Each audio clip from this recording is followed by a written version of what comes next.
ভাই ও বোনেরা, একদিন ভারতের এক জনাকীর্ণ রাস্তার মোড়ে জীর্ণবেশে এক সংবাদপত্র বিক্রেতা একতারা কাগজ হাতে দাঁড়িয়েছিলেন, কিন্তু তিনি রাজনীতি কিংবা ক্রিকেট বিষয়ক কোনো শিরোনাম চেঁচিয়ে বলছিলেন না। এর পরিবর্তে তিনি নীরবে প্রতিটি পথচারীকে জিজ্ঞেস করছিলেন, আজ কি আপনি ঈশ্বরের সান্নিধ্য অনুভব করেছেন?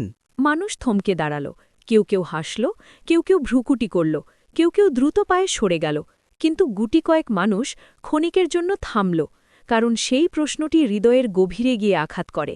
এটি প্রাত্যহিক জীবনের কোলাহল ভেদ করে বেরিয়ে আসে এবং আমাদের এক অস্বস্তিকর সত্যের মুখোমুখি দাঁড় করায়। আমরা ব্যস্ত, কিন্তু সচেতন নই। আমরা ধার্মিক, কিন্তু সর্বদা ঈশ্বরের সান্নিধ্য অনুভব করি না। সেই সাধারণ মানুষটির প্রশ্নটি কোনো লোক দেখানো ভেলকিবাজি নয়, এটি একটি ভাববাদী সুলভ ব্যাঘাত, এক সচেতনকারী আহ্বান। আর এটি সেই সুসমাচারেরই প্রতিধ্বনি যা আমরা আজ শ্রবণ করছি। আজকের সুসমাচারে মানুষ যিশু সম্পর্কে বলছে, আমরা জানি তিনি কোথা থেকে এসেছেন, আর যেহেতু তারা মনে করেন তারা তাকে চেনেন, তাই তারা তাকে চিনতে ব্যর্থ হয়। এটি আমাদেরও সমস্যা। আমরা মনে করি আমরা জানি ঈশ্বর কিভাবে কাজ করবেন, কখন কাজ করবেন এবং কোথায় আবির্ভূত হবেন, আর যখন তিনি আমাদের প্রত্যাশার ছকে ধরা দেন না, তখন আমরা তাকে চিনতে ভুল করি। আমরা তাকে হারিয়ে ফেলি। বৈকম মোহাম্মদ বশিরের গল্পগুলিতে আমরা হাবেলের মতো সাধারণ মানুষদের দেখা পাই, যারা অতি সাধারণ এবং প্রায়শই উপেক্ষিত। অথচ হাবেল এমন কিছু দেখতে পায় যা অন্যরা দেখতে পায় না।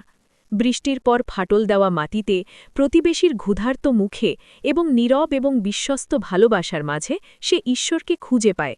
সে ধর্মতত্ত্বের বড় বড় বুলি আওড়ায় না, সে কেবল সচেতনতার সাথে জীবনযাপন করে। আর এটি অত্যন্ত বিপজ্জনক, কারণ এটি আমাদের সম্পর্কেই কিছু সত্য উন্মোচন করে দেয়। আমরা ঈশ্বরকে খুঁজি বড় বড় ঘটনার মাঝে, অথচ তিনি লুকিয়ে থাকেন জীবনের ছোট ছোট মুহূর্তগুলিতে। আমরা তাকে খুঁজি মন্দির আর আচার অনুষ্ঠানের ভিড়ে, অথচ তিনি আমাদের পাশ দিয়েই হেঁটে চলে যান আমাদেরই অতি সাধারণ প্রাত্যহিক জীবনে। ঈশ্বর তো ইতিমধ্যেই উপস্থিত, কিন্তু আমরা সর্বদা তার প্রতি মনোযোগী নই। ঠিক তখনই ভেসে ওঠে ফাদার জোসিমারের কণ্ঠস্বর, যিনি বলেন, ঈশ্বরের সমস্ত সৃষ্টিকে ভালোবাসো, এমনকি বালুকার প্রতিটি কণাটিকেও। আর তিনি আমাদের সামনে এই চ্যালেঞ্জটি ছুঁড়ে দেন। তুমি যাকে দেখতে পাচ্ছ সেই মানুষটিকে যদি ভালোবাসতে না পারো, তবে ঈশ্বরকে, যাকে তুমি দেখতেই পাও না, তাকে কিভাবে ভালোবাসবে? এটি মোটেও সহজ কাজ নয়, কারণ ঈশ্বর আমাদের কাছে আসেন সেই কঠিন মানুষটির বেশে, সেই বিরক্তিকর প্রতিবেশীর রূপে, সেই ভেঙে যাওয়া সম্পর্কের মাঝে। কোনো আরামায়েশে নয়, বরং কোনো কঠিন চ্যালেঞ্জের মধ্য দিয়ে। আমরা ঈশ্বরকে কেবল তাত্ত্বিকভাবে খুঁজি না, আমরা তাকে খুঁজি ভালোবাসার মাঝে, বিশেষ করে যখন সেই ভালোবাসার জন্য আমাদের কোনো মূল্য দিতে হয়। এখন সুসমাচার আমাদের আরও গভীর এক উপলব্ধির দিকে নিয়ে যায়। যিশু বলেন, আমার সময় এখনও আসেনি। মানুষ চায় তাৎক্ষণিক পদক্ষেপ, অবিলম্বে কোনো কাজ, কিন্তু যিশু তা করতে অস্বীকৃতি জানান। কেন? কারণ ঈশ্বর আমাদের সময়সূচি মেনে চলেন না, ঈশ্বর আমাদের প্রত্যাশার দ্বারা নিয়ন্ত্রিত হন না। আমরা চাই এখনই উত্তর, এখনই আরোগ্য, এখনই সমাধান। কিন্তু যিশু আমাদের দেখান যে ঈশ্বর কাজ করেন তার নিজস্ব ঐশ্বরিক সময় অনুযায়ী। আর এটি মেনে নেওয়া কঠিন, কারণ এটি আমাদের আহ্বান জানায় নিয়ন্ত্রণ ধরে রাখার মানসিকতা ছেড়ে দিয়ে ঈশ্বরের ওপর পূর্ণ আস্থা রাখার দিকে এগিয়ে যাওয়ার। নিয়ন্ত্রণ ছেড়ে দিয়ে আস্থার পথে। আর ঠিক এখানেই আমরা অত্যন্ত গুরুত্বপূর্ণ একটি বিষয়ের মুখোমুখি হই। খ্রিস্টধর্ম হল শ্রমণের ধর্ম, তবে এটি কোনো সাধারণ বা মামুলি শ্রমণ নয়। এটি একটি বিপজ্জনক শ্রমণ। আমরা যিশুকে শ্রমণ করি কেবল অতীতের স্মৃতিচারণ করার জন্য নয়, আমরা তাকে শ্রমণ করি যাতে আজকের দিনেই আমাদের জীবন আমূল পরিবর্তিত হয়ে ওঠে।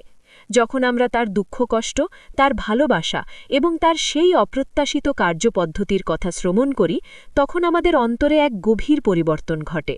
আমরা আর আগের মতো একই মানুষ হয়ে থাকতে পারি না। এই শ্রমণ আমাদের আরামের গণ্ডি ভেঙে দেয়, আমাদের প্রত্যাশাগুলোকে চ্যালেঞ্জ করে এবং আমাদের ভিন্ন একটি জীবনযাপনের পথে আহ্বান জানায়। তাই আজও সেই প্রশ্নটি থেকেই যায়, আজ কি আপনি ঈশ্বরের সান্নিধ্য অনুভব করেছেন? দৃষ্টি দিন সেই অতি সাধারণ বিষয়গুলির দিকে। ভালোবাসুন, এমনকি যখন ভালোবাসা কঠিন মনে হয় তখনও। আস্থা রাখুন, এমনকি যখন আপনি কিছুই বুঝতে উঠতে পারছেন না তখনও। ঈশ্বর উপস্থিত, তিনি অন্য কোথাও নেই, কেবল অতীতে আটকে নেই কিংবা কেবল অলৌকিক ঘটনার মাঝেই সীমাবদ্ধ নন, বরং তিনি আছেন ঠিক এখানেই, এই প্রত্যবর্তমানে, আপনার নিজের জীবনের মাঝেই।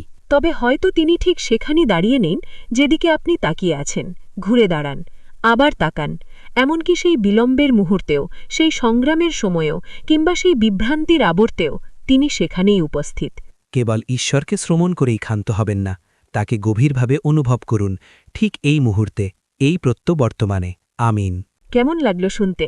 আপনি চাইলে আমরা এই কথাগুলো বা বাক্যগুলো কিছুটা অদলবদল করে নিতে পারি। Thank you for watching.